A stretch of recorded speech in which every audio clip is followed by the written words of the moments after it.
ఏ trend ఉన్నా ఎంత latest technologies వచ్చినా అండి బేస్ స్ట్రాంగ్గా ఉండాలి. అంటే programming knowledge, programming skills, logical thinking అన్నవి చాలా ఇంపార్టెంట్. అవి ఉంటేనే ఎంత లేటెస్ట్ టెక్నాలజీస్ వచ్చినా వాటిని యూజ్ చేసుకున్నా అక్కడ కూడా లాజికల్గా థింక్ చేయటం చాలా అవసరం అవుతుంది.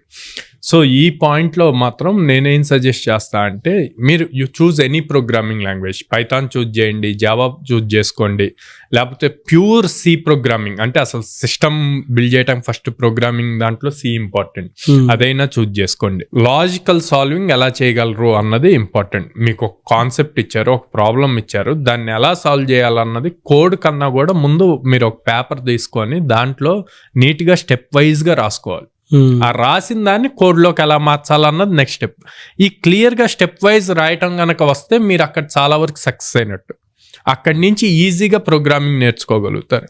సో ఇలా ఆ కాన్సెప్ట్స్ నేర్చుకుంటే గనక వీళ్ళు ప్రోగ్రామింగ్ లాజిక్స్ రాయటంలో స్ట్రాంగ్ అవుతారు. అలా అయినప్పుడు మీరు ఏ full stack course, Python full stack తీసుకోండి, జావా ఫుల్ స్టాక్ తీసుకోండి, ఈ లాజిక్స్ ఎప్పుడైతే రాయటం వస్తుందో ఒక అప్లికేషన్ని బిల్డ్ చేయటం ఈజీ అవుతుంది.